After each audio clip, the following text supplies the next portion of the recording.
तो सुना दा।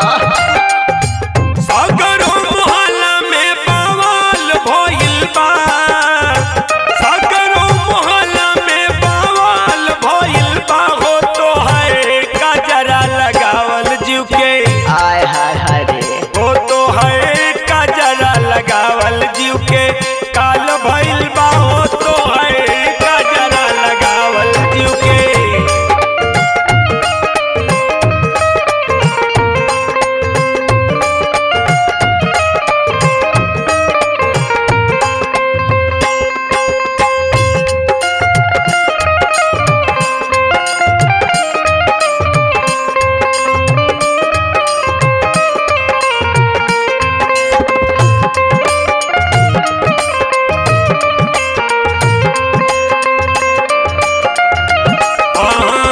ओठवा पे लाली बाटे कानवा में झुमका, पतरी कमरिया लगावे तोहर ठुमका।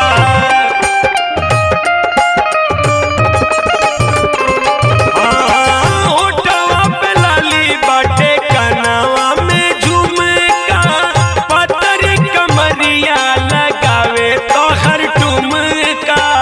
का कोई हमर बुरा हाल भइल बा, का कोई हमर बुरा हाल भइल बा तो है गजरा लगावल जीव के काल भइल बा हो तो है गजरा।